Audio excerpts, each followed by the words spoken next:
Oh, Zach, I love you, but man,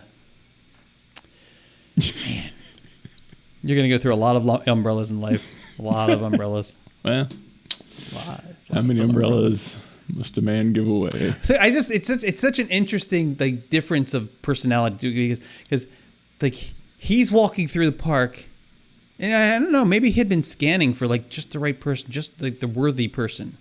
Maybe in his mind he already knew in his heart, like I'm going to give this umbrella to somebody. It's just a matter of like finding the worthy person, which is, by the way, is a little judgy. Because by its very nature, yeah. I like if you didn't give the umbrella to the very first person you saw, like I want to know why not.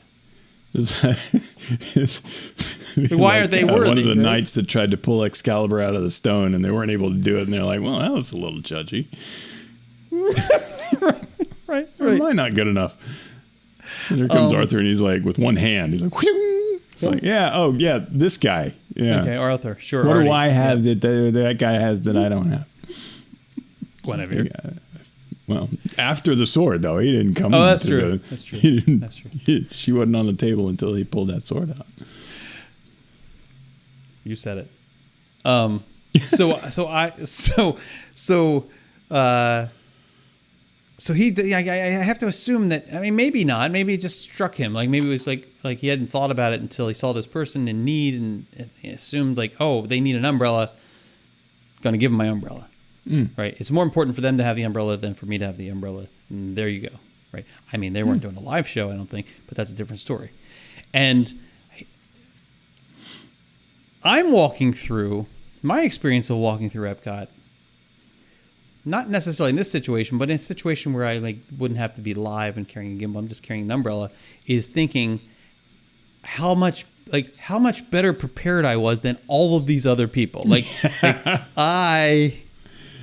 They're sort of judgy on the other side. I'm not giving my umbrella. You sucked. I'm not giving my umbrella away. You should have planned better.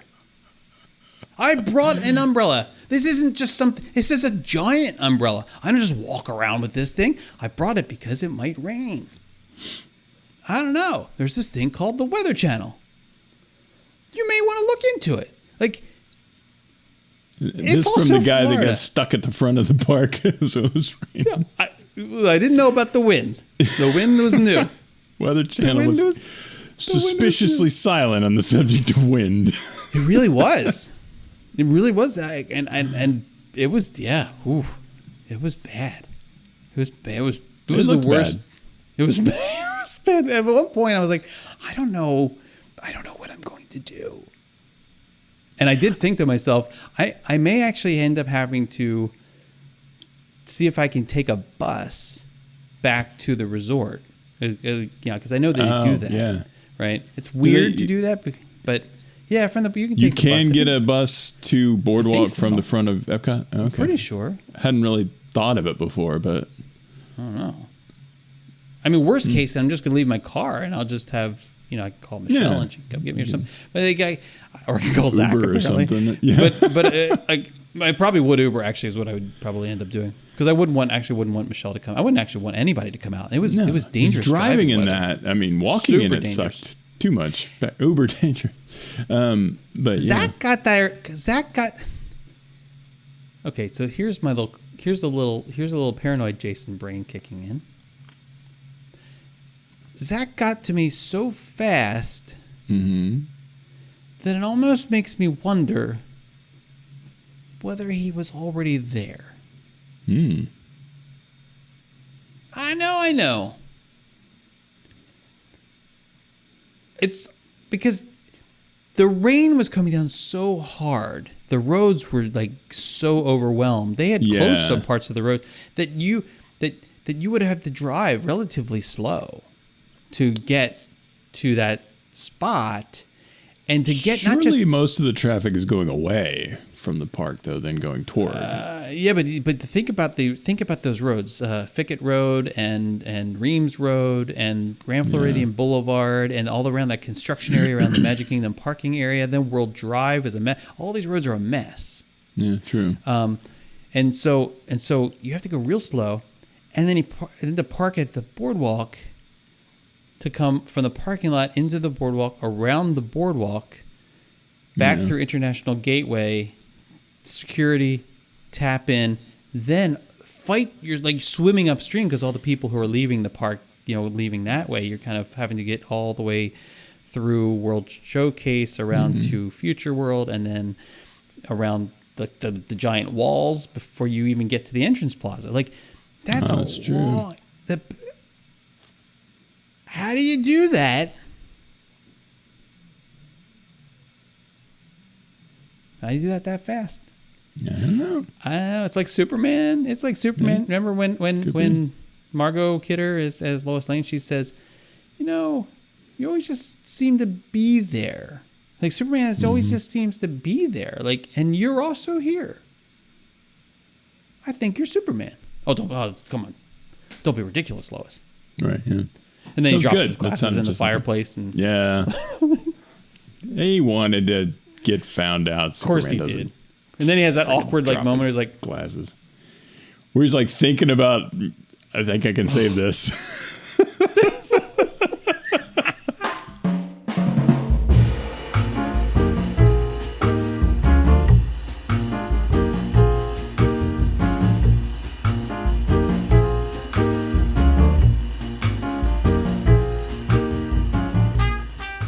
Anyway, it's good guy, Zach Brown. Nice guy, Zach Brown.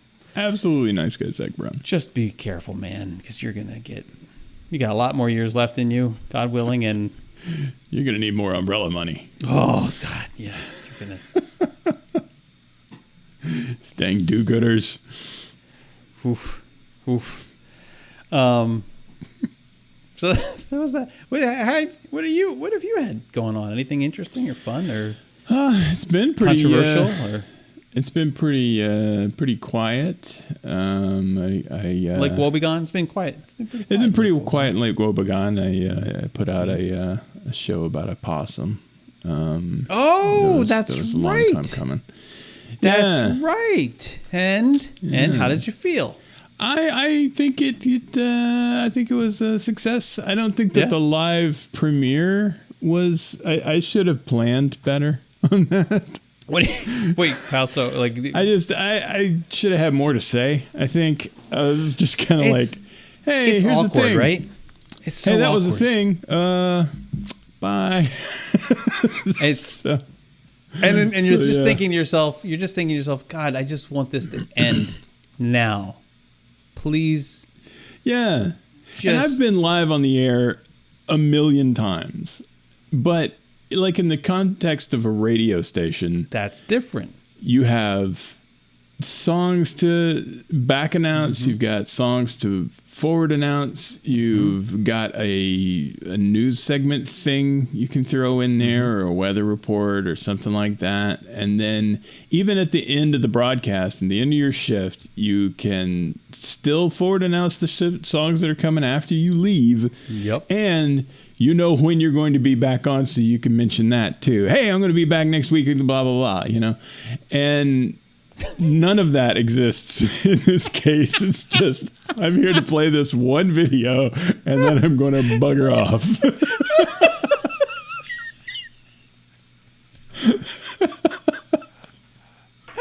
And it's like, how much could I say about it? And then how much do people want me to say about it? If I'm up there, like, what am I going to do? Like, for 30 minutes, talk about, like, the trials and tribulations of figuring out how to animate a possum? I mean, nobody wants to hear that crap. I don't know. I know what you mean. And that's the thing about doing the live thing is that it's only, the live is really meant for the interaction part of it, right? Yeah, and it doesn't have to be you. I mean, one of the things that I've learned is that, I mean, it didn't take me long, but people don't really show up for me. They don't care about me. They care about each other. Like they just want, they want. I mean, they like the subject matter. They like maybe seeing the pretty videos and stuff, but they really just want to talk to each other and say hi and connect. That's cool. And be part of. I mean, then I'm okay. Maybe. Some people. A little bit of a jerk. I'll do the thing to facilitate that kind of stuff. Yeah. Right. I'll give them my umbrella. But the problem, no, I won't. The problem is that, remember, I'm the guy, remember, right here. Remember, you're here to see me. my first date with Michelle. Like, I'm like, do not try to share my candy. Huh? Don't like you get your own stuff. Or next time, as I did, I'm going to buy the stuff you don't like. This was your first date? Yeah, did I tell you that? Like, yeah, we went to the movies. Well, you told me that I didn't hear that this was your first date. I'm sure it was the first date. You maybe were not like the first, this on dates with there probably her, wasn't but- a lot of candy eaten the first date. Well, I mean, unless by candy eating, figuratively speaking. Yeah, right. Right. But like, actually, the first movie we ever, the first date we had, like, we went to this movie theater. I do not remember. It shouldn't surprise anybody. I don't remember anything about this movie, other than the premise was like it was about a suicide or something.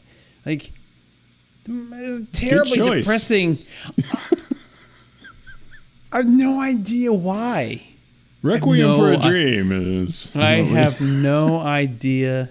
I bet if I just put it here, I'm going to put this in the year 1988 suicide. 88 suicide movie? Teen movie. I should put teen suicide. Anyway, it's a terrible, terrible subject. Flatliners. Permanent Record. That was it. Permanent Record. Permanent Record. Release date that. April 22nd. I think we saw it. I think it was the opening day. We went to see this opening day. Well, who wouldn't want to be there in the first audience to see this depressing suicide movie? You don't want it to get spoiled the next day at work. I mean, school. Terrible. It's 88, so yeah, you're what, sophomore? I was a freshman. It's freshman 88? Yeah. Because we're the same age. I was 15. Okay. So wait, who is this? In April? Let me see. Yeah. No, I hadn't. No, I was you're 14. Yeah. 2 weeks away. Well, that's a different story. That's another story. Did I ever tell you that story? About being. Okay. Like, well, is we this the one about having the fake birthday because you told somebody? Yeah, the fake. Yes. Yeah. Yes. Yeah, you did tell me that. Yeah. So there's that. All right. So who is in this movie? According to IMDb. It didn't do well. It's 6.3 out of 10 stars. First of all. Go figure. Oof. Oof. How do I see who the people were in this? Are you looking at IMDb? Yeah. Where it says should be. top cast. Is that it? Yeah, and then there should be like Oh. a see all or something there, and you can show the whole list. Apparently Keanu Reeves was in this. It was Really? 88, so Hold on a second. I don't Well, think don't he wanna- was Keanu Reeves just yet. He had done Bill and Ted and Parenthood, but I think that was, and then I think that when Maybe was he wa- oh, yeah. He wasn't. when did Bram Pamela- Stoker's Dracula come out? Oh, that was before then, I think. That was before. Before 88? Yeah, pretty sure. So Pamela he was on his Gidley. way up then. I don't know who Pamela Gidley is. Alan Boyce, Michael Elgert, Jennifer Rubin, Yeah, Michelle Mayrink, Keanu Reeves, Phil Wait, Diskin. and that's where he is in the list? yes. With those people? He's Yes. like 6 or 7? Lou Oh, Reed wow. plays himself. I don't even know who Lou Reed Reed plays is. himself? Yes. Phil Diskin was a security guard. Then Lou Reed played himself after that. Like, that's so far down. He's a Man. musician, yeah? Lou Reed? You tell me. Yeah, I don't know. I don't know why I'm blanking on Oh, it. Mark Springer was in this. Oh, Mark Springer? Yeah, and Dakin Matthews. I know those guys. Who else do I? Yeah, this movie. Yeah, not a great movie. Yeah, singer. But I wouldn't know. I wouldn't know Reed. because really wasn't watching the movie. Well, And it doesn't sound like you would have got So, much but- out of it if you had. no, but I think the next time we went to the movies is when it happened. Is when I got the candy Oh, and she was, I'm like, do you want I anything? was a little worried And about the next time we were at the movies was when it happened. I was kind of. Well, you've heard of Junior Mints. The last one was about suicide. This one was about homicide. I don't know.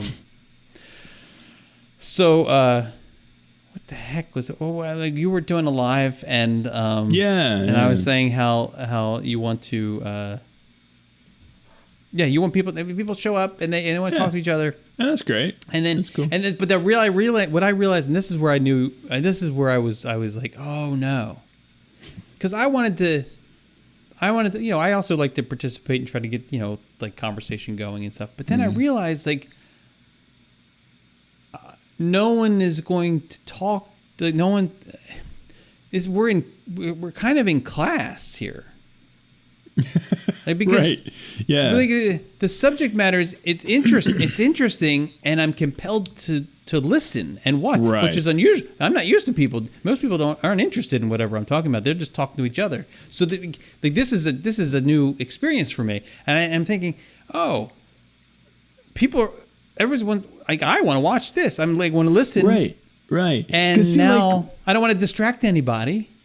When you do your things, like it's ambient and the visual is huge, but you're not paying attention to somebody talking, right? So you can easily go, oh wow, that's really awesome, or I love this area, or whatever. That all comes pretty naturally. But when there's an extent, it's like everybody just shut down while I was going. I was like, well, I mean, that's what I want, right? That's exactly what I was thinking. I was like, right? and so I don't want to try to like so distract silent. them.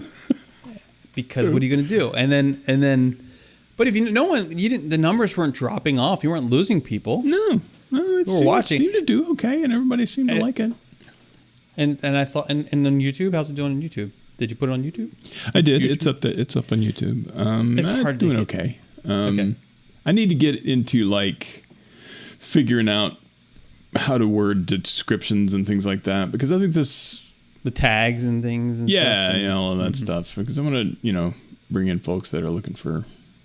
You remember when movies and television. When it comes to searching in Google and YouTube, because YouTube is really just a search engine, right? Right. Yeah. When someone's doing a search in YouTube, the first thing that matters is the title. Like the title, whatever you title your video, like that's the most important thing in terms of whether it jives with what somebody is searching for. Yeah. The second thing is the description. Okay. And that's where you want like in the first sentence or so, you want it to kind of like be relevant. Yeah. I'll have to figure out then best. it's the tags after that. The best, and tags are good for like if somebody misspells things or somebody puts if there's a word for what you're saying that some people use differently, like a colloquialism or something. Like you catch that stuff there, so that you're not putting it in the description or anything where people would see it, but right. And this is, or people also search for this, but I'm going to have them. If people who search for this other thing may also be interested in this, then you can put that in the tag. But because it was really fan service, is what. Right, and I tagged it with that, and I actually hashtagged it. Like when you can do the 3 hashtags at the top. One of those was fan service, and so yeah, I just have to start thinking of titling things a tad more. I don't know, catchy, search friendly. Well, you can be like clickbaity about it too. You'll never guess what. Yeah, people love that. Number 3 will kill your pets. Why fan service will cause you an early death. Yep. And give you an embarrassing social disease. Exactly. My lighting got all shiny again. Shiny. I fixed it. Not fixed it. Oh, now. Ooh. Yeah. I really. You got to figure out your settings and turn it off of auto or something. I don't know. I don't know what to do anymore. Like I don't know what to do. I don't know. And the light in this room changes so frequently throughout the day that if it's not on auto, I don't know what I'd do with myself.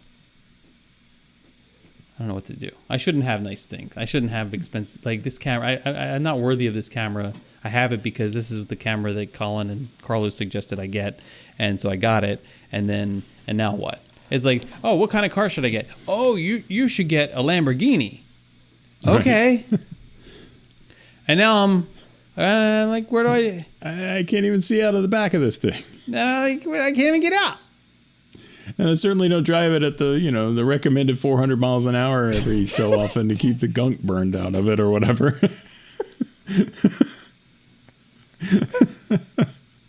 Right. What do I look like?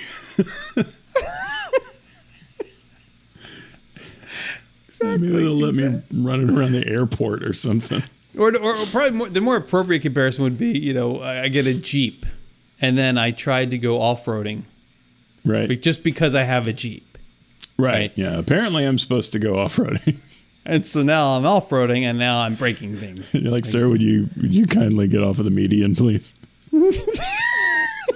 What? I'm living free, damn it. Oh my gosh, we were driving out to Claremont. We met up with Chris Shepard and his family at a state park. I don't know what state park it is. I didn't even know it existed till Chris, friend of the show, Chris Shepard, who happens to be a magician, among other things, and he. I think he did it on purpose. I don't know if he happens to be a magician. No, you're either born that way or not. Like, I guess that's true. Yeah. Lady Gaga said it best, really.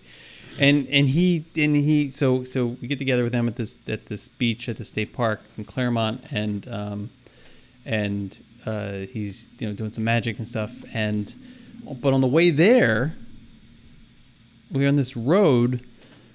It's like this, so that situation, you're on one road for a very long time, and it goes this way and that way and that way and this way and this way and that way. It's like just because it has to go around all the lakes and private property and stuff. Right. Yeah. And there's this guy in a pickup truck in front of us, who is, I think it was a pickup truck. Pretty sure it was a pickup truck, and he is drifting.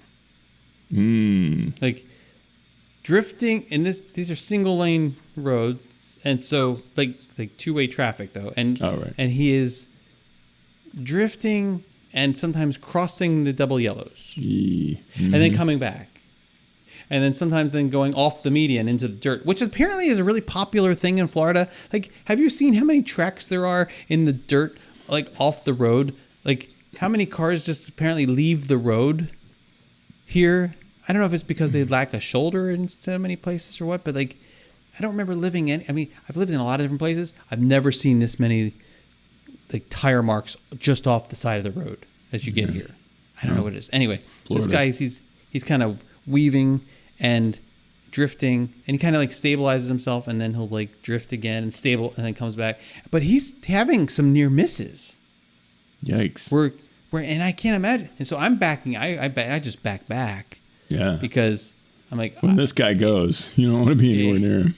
No, because it's going to happen fast and hard, and it's going to be carnage. And things are going to fly in your direction. Yeah. So, but then at the same time, I was like, I don't want to, because I thought I could. There's a couple spots I could get over, and then let the car behind me go, and then come back in.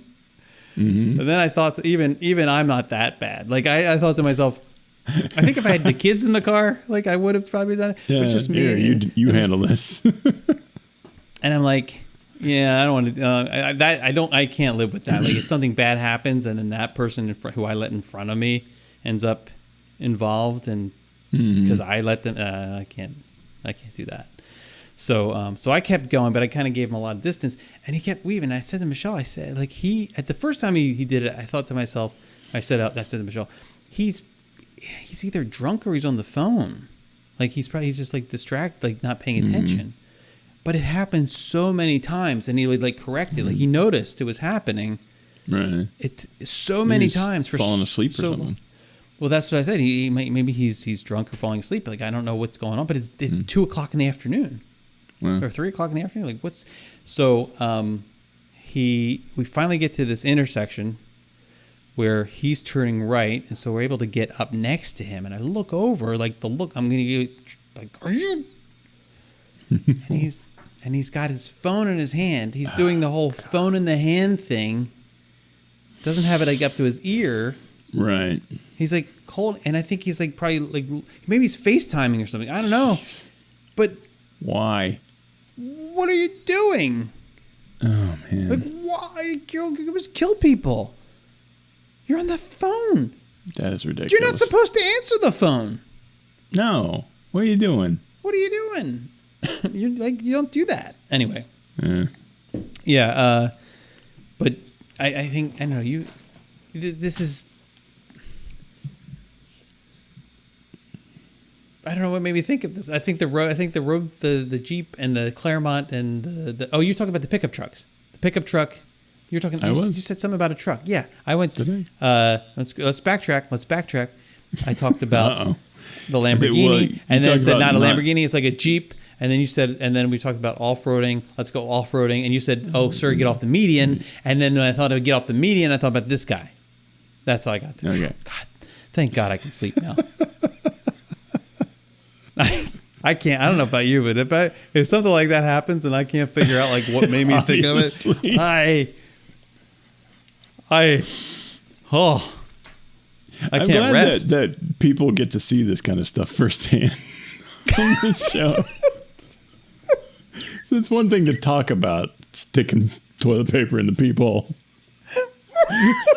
It's an entirely different matter to see it happen in real time.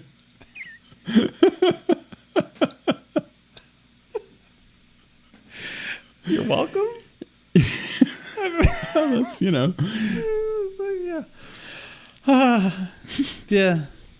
So that, wait, did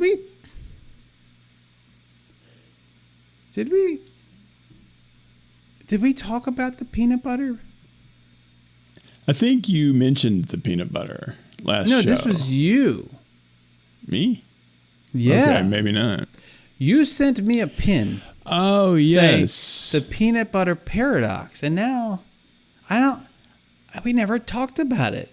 And now I'm feeling like I need to know because I love peanut butter and I love a good paradox. So I feel like this is like a Reese's kind of thing. Like, it's got to be good. If you want to know, you sent it to me on Friday. Yeah. At around noon, noonish, like 12:30. Yeah. Which means I was talking literally about peanut butter because I was probably making a peanut butter and jelly sandwich. Oh, yes. I remember. It was during now. a lunch break. This is during a lunch break time, so thank you for trying to interrupt me. That came down and I got to eat the lunch. No, you it's start fine. at 12. And this is why I put my phone in do not disturb though during the lunch break. Well, that's I knew that was probably the case. Okay. Oh wait, I'm getting a message. Hang on. Let me see. Oh, Marcus is worried about some peanut butter, apparently. Let's talk about the peanut butter. Everybody say hi to Marcus. Do you remember? Do you remember? So here, yes, I do remember actually, and because it was very frustrating and. As things are, you know that if you get a pin from me, it's because I have become extremely frustrated at something right then. It wasn't in like, oh, we need to talk about this. No, it's like, this is, you know what, Jason, we're talking about this. Well, that's how you speak when you have peanut butter in your mouth. Oh, that too. See, that's kind of interesting, isn't it? That the two are connected in such a way. Mm-hmm. So I don't know. How much peanut are you a peanut butter person? Do you eat? Oh yeah. Okay, good. Oh yeah. Now, I'm pretty sure they can tell if they take a DNA sample. They can tell how much peanut butter I eat. Right, like you've got some of your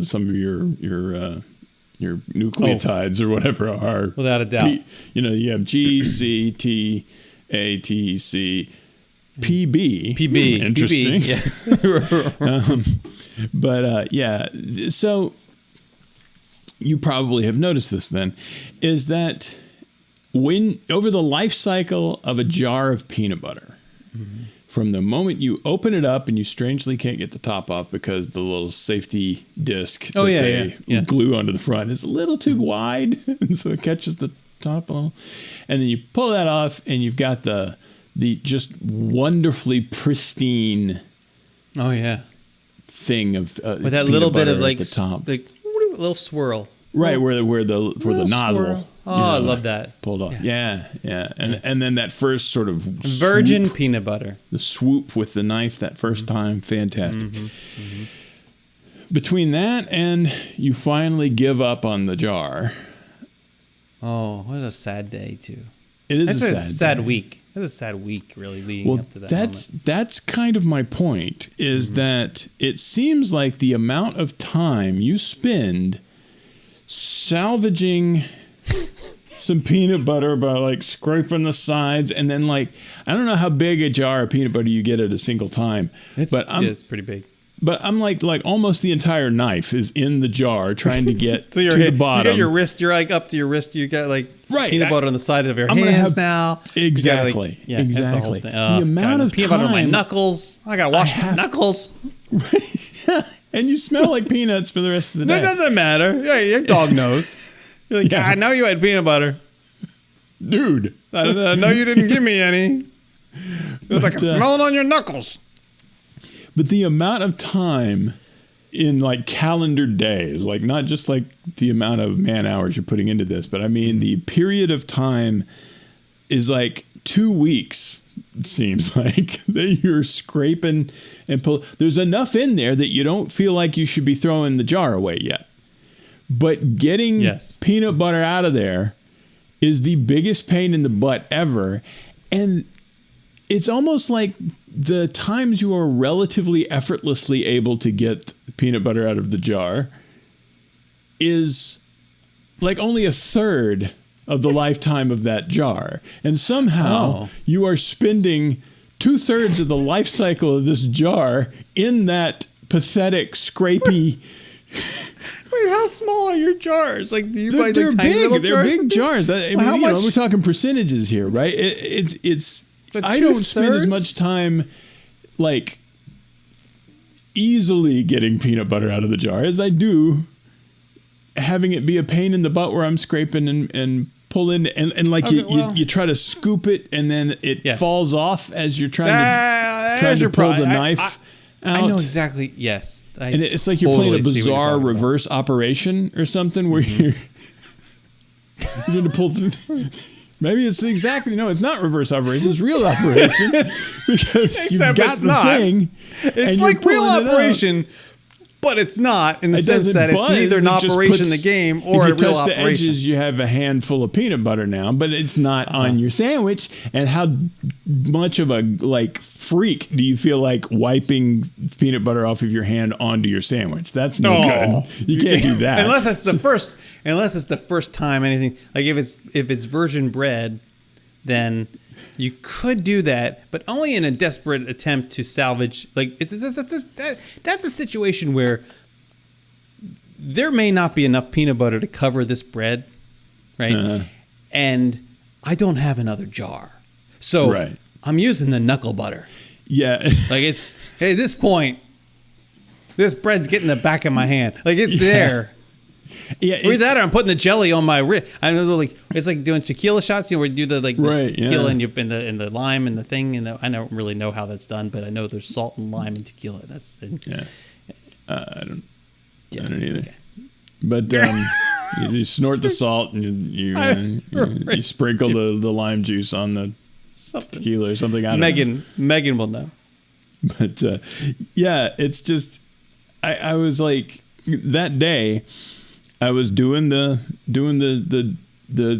surgery of getting the entire freaking knife down into the thing. And I was like, you know what? It feels like I've been having to do this in order to get peanut butter onto my sandwich for like the last month. Like, is it like a bizarre sort of holy grail of peanut butter where it doesn't fill all the way up? Mm-hmm. It just gives you enough for the next sandwich at the bottom. And you have to get it out of the bottom in order to put it on the next sandwich. And then that same 3 ounces of peanut butter will materialize back in there as you put it back into the pantry so that when you get it out again, there's still too much to throw it away. And so you feel like you got to scrape. But if somehow you're scraping for like 2 weeks. And it's... How much peanut butter do you use on your piece of bread? I honestly don't. Like if you had, like, you think of it in terms of tablespoons, would you say like are you doing on a sandwich? Are you doing 2 tablespoons, 1 tablespoon, 1.5? Two or 3. 2.5. Oh, 3. Oh, okay, that's good. Yeah, that's a good amount of peanut butter. Yeah, it's good. I guess I don't know. Now that you're and what about jelly? How much me to think about it? Are you putting jelly on this, or is it just peanut butter? Usually, there's jelly as well. Grape jelly. I use strawberry preserves. The I can't think of her name. That too, Madame. What's it called?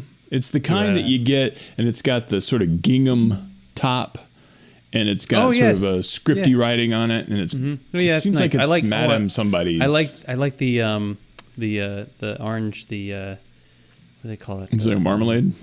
Marmalade. Oh, I love the orange marmalade. Yeah, I love that. So you're having to knife that out too. I use a fork for that, weirdly enough. Well, because which makes sense because you want to scoop it on.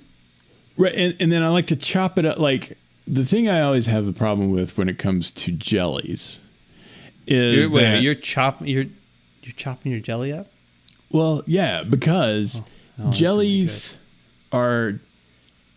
I don't know what to really call the mass, but I find that when I pull it out with any kind of like a fork or not a fork, a knife or a spoon or something, that like the jelly will be in a, sort of like when Jell-O is in a cube. Mm-hmm. It's like the jelly is in a mass like that, and then to break that up, you have to mush down into the bread too much, and it'll flatten the bread, or it'll like screw up the biscuit, or whatever it is you're putting it on.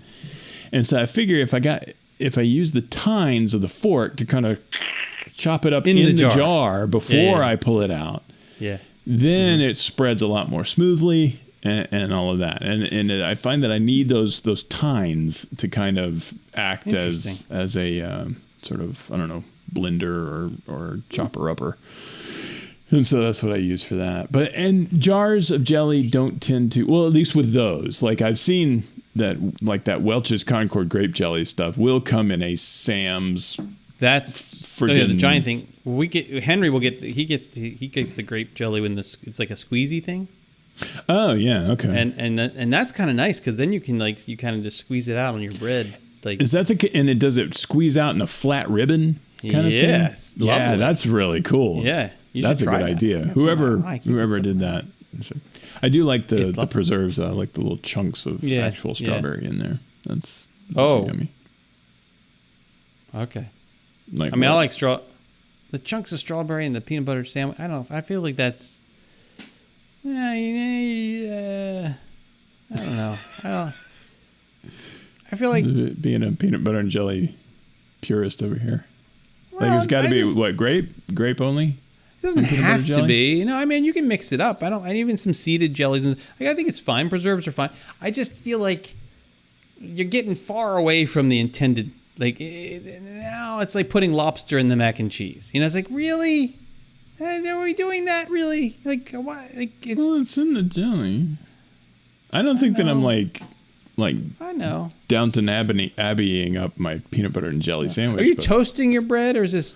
I do not. Although I have bread. Thought of that and thought that would be interesting, but I've never actually tried it. I can tell you what's nice is an open-faced peanut butter and jelly sandwich on toast. Really? Yeah, open face. So what's nice about it is this, and I think you'll find this maybe helpful. If you take the piece of toast, especially if it's the end. Oh, like the heel of the bread. The heel. Oh, best part of the bread.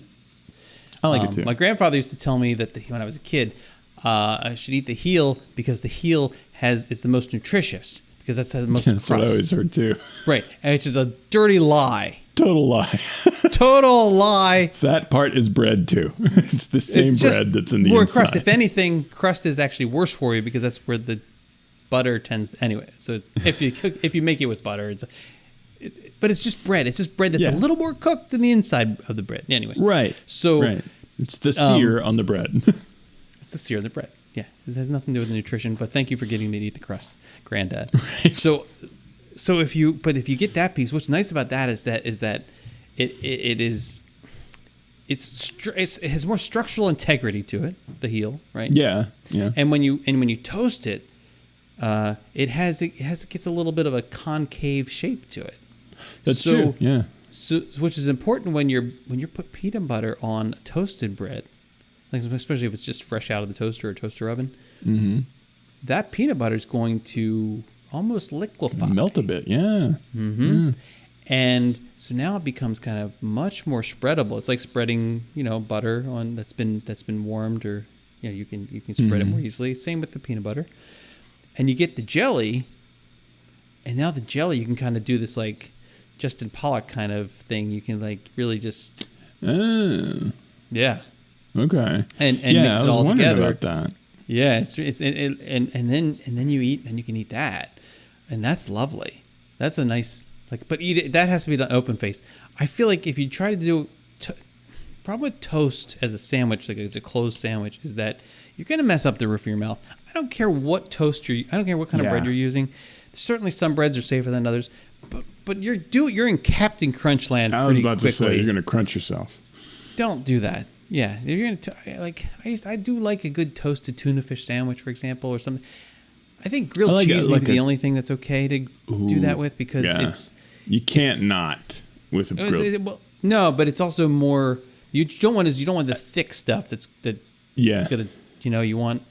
It has to be a little soft. It has to be soft, malleable. I think that another one that cannot be untoasted is the BLT. Oh, BLTs have to be toasted. Yeah, you can't. Absolutely. You can't not toast those. There's too much going on there that would turn it into just this mush if it wasn't toasted. Yeah, oh yeah. So I think that okay, let's go back to the peanut butter. Mm-hmm. I think I think the problem begins with the first scoop. I think the problem, I think the problem begins because when we go in to do the first little scoop with a knife, we always go to that little center bit. Right? You go to the center bit because why would you go not to the center bit? It's got you're spreading out. You got all of this room. I'm going to take the center bit. Yeah. But the moment you take the center bit, the next time you come in, you're either going back to the center bit, like that same spot, right? Hole. Or you're going off to the edge. But what I would think is that you're going back to the hole, but eventually you dig the hole over to the side. Eventually you make your way to the side because you learn that with the side, I can do this like twist. I can do this turn and scoop and come out, and it's much more efficient. Because if you just kind of go in to the center, it doesn't work the same. Yeah, and there's not a lot of room for your sort of follow through. But after you do that, it's like if you've ever eaten ice cream like this, like if you ever kind of once you go to the edges enough times, then you have this center piece. You have to attack the center now because the sides have gotten scraped away too much.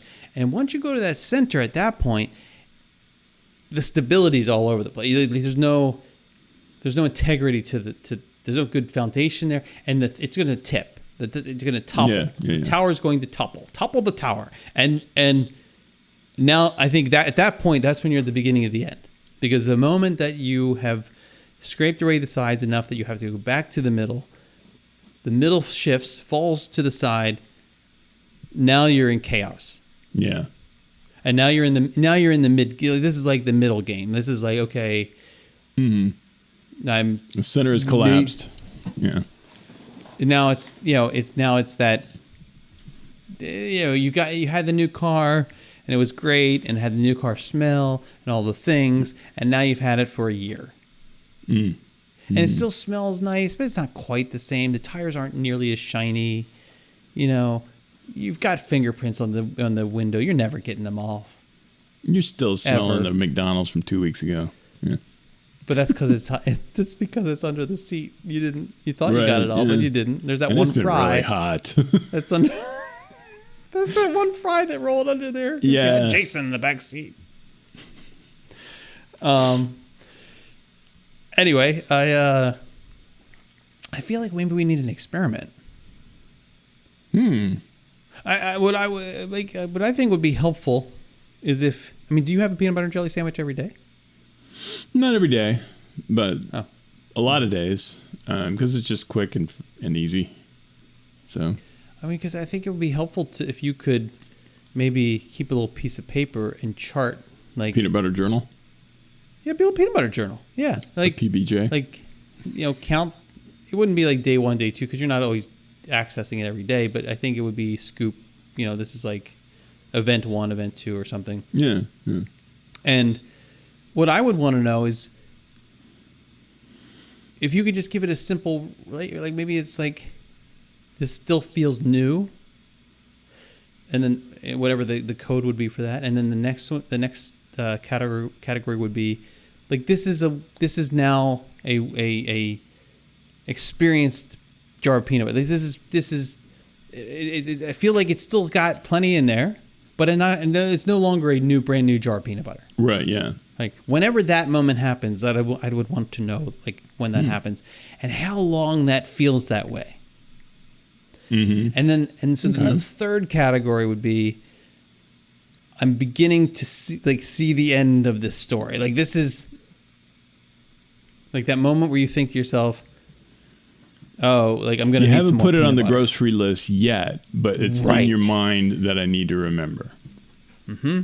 And then the fourth and final category is the end game, and and then how long? It'd be interesting just to like how long does that last? Like how far into the jar does that end game phase begin? And I don't know. I think that'd be fun. To know, you can do some peanut butter journaling. So which do you prefer? Do you like the chunky or the creamy? Okay, so I have very strong feelings about this. I knew you would. If you are making a peanut butter and jelly sandwich, I mean, so my preference when I'm making a sandwich, as opposed to, and I'm gonna say it, Marcus. As opposed to if I'm just eating peanut butter. Right. My preference for the sandwich is creamy. Yeah, mine as well. It spreads appropriately. It doesn't, I don't need any crunchiness happening in my sandwich with my peanut butter jelly. I just want comfort. And I find that when you spread it, I do serious damage to the bread. Oh, yeah. Oh, yeah. Yeah, it's like, hey, do you want to know how these valleys were formed by glaciers? Just take some chunky peanut butter and try to spread it on some bread. Right. Yeah, you'll learn. It's like when you try to spread like almost frozen butter onto bread. It's like for whatever reason, I don't know what it is about really cold butter that just annihilates bread. Because it's dragging, it's friction. That's what's wrong. It's friction. I think if I tried to spread an ice cube across bread, it wouldn't do as much damage as butter does. It's because butter's trying to stick, but it can't, and you're just scraping it away. So it's like, oh no, wait, I got this. No, I swear, this is how I'm supposed to be used. And keep trying, it'll happen. One of the most beautiful moments in my kitchen ever in my life was when I found on our microwave, the softened butter button.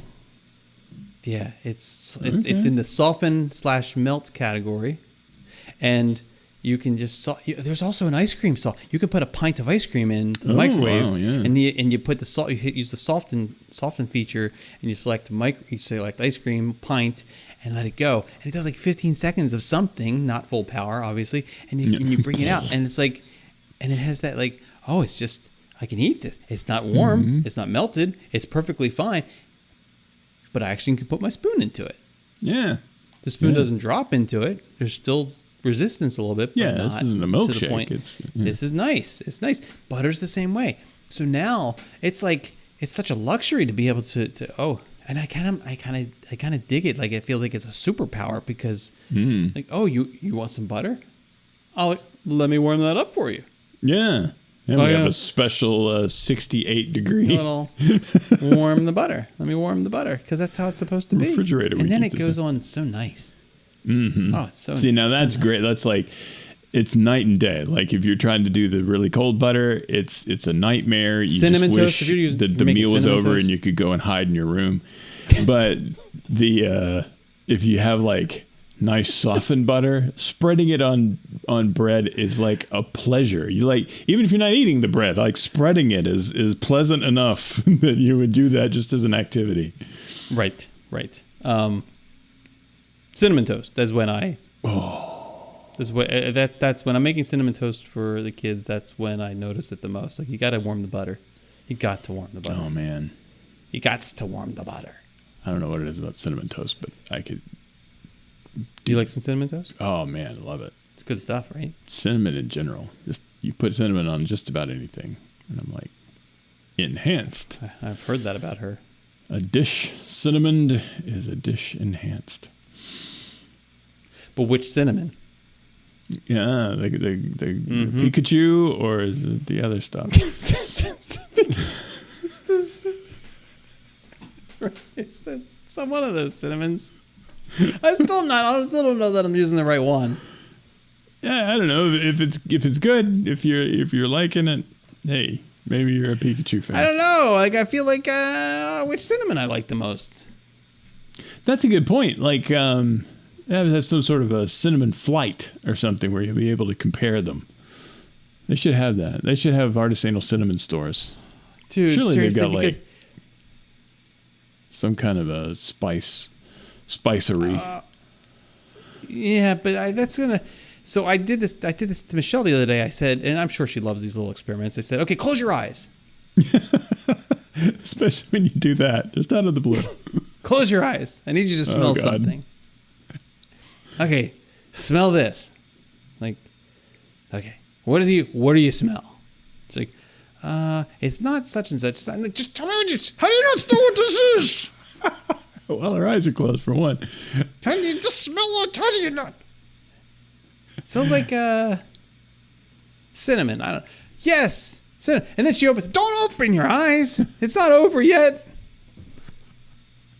God.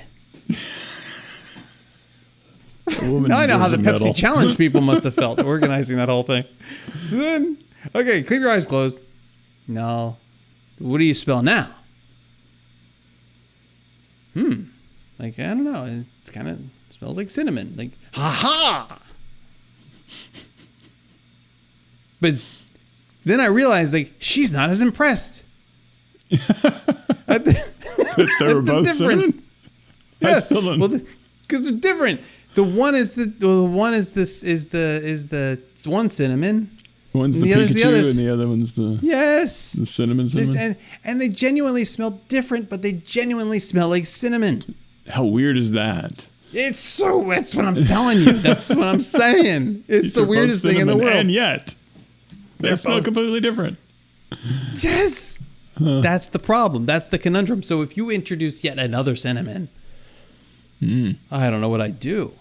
And like I love all of them. Well, yeah. I know. Maybe there should be like, you could have a blended cinnamon. I do that now in my oatmeal. I put both in because I don't know which to make. It's Sophie's choice. I'm just going to pick both. So I'm all like obsessed with blending things now that we've taken that whiskey course. Oh, the whiskey thing? Yeah. It's like, I want 20% Pikachu and I want 20%. Are you going to blend your jellies? So, no, I have not blended. Well, I've just been getting the strawberry, but now I need to get a variety of jellies and figure out a good blend of strawberry and grape. And can you imagine? Yeah. I don't know if you could do they make orange marmalade. Do they make marmalade out of other citrus fruits? Like, is there a pineapple marmalade or a grapefruit marmalade? Why not? Yeah, I don't know why not, but that has not stopped them from not doing things before. I had to think. Wait, what did he just say? Hang on. I was told there would be no math on this. I was like, oh, there it is. Okay. I had to it's a negative off, times a negative. Cancel that, times cancels another that. Negative. That cancels that. Okay. carry the 4. Take the absolute value. And I got I. Oh, Lord. Yeah. Imaginary numbers. Right. Jesus. Don't get us started on the imaginary numbers. We can't go back to that topic. Stay away from that. I'm looking forward to hearing about the journal, the peanut butter journal. I hope you do it. I have to now wait until we crack a new peanut butter jar so that we can get the full thing from beginning to end. I don't know that. Where are you now in this? That's a good question. I've been having something other than peanut butter jelly sandwiches this week, so I haven't looked in the peanut butter jar in a while. So I'm not entirely sure what our peanut butter levels are. You're not going to get yourself to another new jar of peanut butter with that kind of attitude. That's clearly true. Well, of course, it has not become as imperative up to this point as it is now. So I am much more determined. It's on. Game on. And I tell you what else would be a little. Maybe I'll do the same. Maybe next week. Maybe I will have. I still don't think I'll go through an entire jar of that. I mean, how fast do you think you go through a jar? I don't know. See, that's the point. And what I need to do is make sure that I get kind of a smaller jar, though, so that because I mean the proportions should still be the same. The percentage of the life cycle should still work out. Just faster. Right. One would think that it would scale down as well as it would up. Maybe I'll do the same thing. And what I want to also do is, after I do the day's scoop, take Not to be confused. No, that happens later. After coffee. But no, when I do the scoop of the day, take a directly downward photograph of the state of the peanut butter in the jar, and then. As you go, you have kind of you'll be able to track it, structurally speaking, as you go. I love this. I think we're onto something here. God, I love this. And we can put in like a little animation. Yeah. It could become like a time lapse sort of. Oh, this is so happening. This is how. And then see, that'd be great if you do yours as well. Then we'll have a comparison. Like, what is your method versus what is my method? Is it how do we each approach the peanut butter? Because see, I'm the only one that uses the peanut butter here. Because Emily likes exclusively crunchy, so she has crunchy peanut butter that she eats. I have the creamy peanut butter that I eat. Does she spread the crunchy? I have not seen her do that. I understand that that's probably something that she does. I have not witnessed it. So God, you think it's gonna last? She's watching a lot of Marvel, so she's trying to compensate in other areas. Just tell her to careful about the lotion. Too close to bedtime. That's good advice anyway.